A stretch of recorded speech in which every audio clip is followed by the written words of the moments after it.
Hello বন্ধুরা, আমি তনুজা আপনাদের সবাইকে তনুজাস কুকিং ক্রিয়েশন চ্যানেলে স্বাগত জানাচ্ছি। আজকে আপনাদের সঙ্গে মাত্র একটি ডিম দিয়ে খুবই সুস্বাদু মুখরোচক একটা রেসিপি তৈরি করে দেখাবো। মাত্র 10 মিনিটেই এই ব্রেকফাস্ট বা নাস্তা রেসিপিটি তৈরি করে নিতে পারবেন। খেতে ভীষণ মজাদার হয়, একবার অবশ্যই পুরো রেসিপিটি দেখুন। আশা করছি আপনাদের ভালো লাগবে।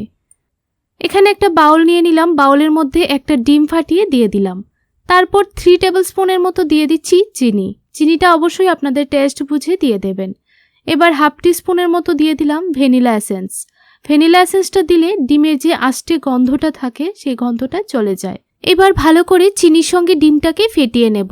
একটু সময় নিয়ে ডিমটা ফেটাতে হবে যেন চিনিটাও একদম মেল্ট হয়ে যায়। প্রায় 3 থেকে 4 মিনিটের মতো ভালো করে ফেটিয়ে নিয়েছি। দেখুন ডিমের কালারটাও কিন্তু চেঞ্জ হয়ে গেছে। এবার এখানে 1 কাপ ময়দা দিয়ে দিচ্ছি। আপনারা চাইলে ময়দার পরিবর্তে আটা দিয়েও এই রেসিপিটি তৈরি করতে পারেন।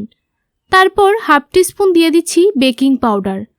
এবার পরিমাণ মতো দিয়ে দিচ্ছি নুন। নুনটা একদম সামান্য পরিমাণ দিতে হবে। ভালোভাবে হাতের সাহায্যে এবার একটা ডো তৈরি করে নেব। আর ডোটা যখন তৈরি করব, যদি ময়দার প্রয়োজন হয় তাহলে আরেকটু ময়দা অ্যাড করে ডোটা তৈরি করে নিতে হবে। আমরা যেই রকমভাবে রুটি তৈরি করি ঠিক সেই রকমভাবেই ডোটা তৈরি করে নিতে হবে। প্রায় 2 থেকে 3 মিনিট সময় নিয়ে ডোটা সুন্দরভাবে তৈরি করে নিয়েছি। এবার ডোটা থেকে ছোট ছোট লেচি কেটে নেব। লেচি কেটে আমি ব্রেকফাস্ট বা নাস্তার শেপটা দিয়ে দিচ্ছি। এখানে আমি সিলিন্ডার শেপের মতো সবগুলি নাস্তা তৈরি করে নিয়েছি। আপনারা চাইলে আপনাদের পছন্দ অনুযায়ী তৈরি করে নিতে পারেন। এবার চুলায় একটা কড়াই বসিয়ে আগে থেকেই তেল গরম হবার জন্য দিয়ে দিয়েছিলাম। তেলটা খুব বেশি গরম করতে হবে না, মোটামুটি একটু গরম হয়ে গেলেই ব্রেকফাস্ট বা নাস্তাগুলি দিয়ে দিতে হবে।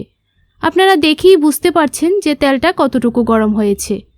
এবার চুলার আঁচটাকে লোতে রেখে প্রায় 7 থেকে 8 মিনিটের মতো সময় নিয়ে নাস্তা বা ব্রেকফাস্টগুলি ভেজে নিতে হবে।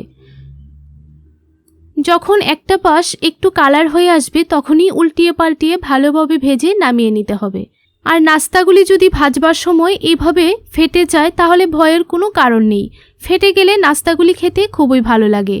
বন্ধুরা, আপনারা যদি বাড়িতে এই নাস্তা রেসিপিটি ট্রাই করেন তাহলে অবশ্যই কমেন্ট বক্সে কমেন্ট করে জানাবেন আপনাদের কাছে কেমন লাগলো। আর ভিডিওটি ভালো লাগলে আমার চ্যানেলটিকে সাবস্ক্রাইব করে রাখবেন। আর পরবর্তী ভিডিও দেখার জন্য অবশ্যই নোটিফিকেশন বেল বাটনটি প্রেস করে রাখবেন। তো দেখুন সবগুলি নাস্তা নামিয়ে নিলাম। তাহলে আজকের জন্য এতটুকুই। পরবর্তী ভিডিও দেখার জন্য আমন্ত্রণ রইল। আপনারা সবাই ভালো থাকবেন, সুস্থ থাকবেন।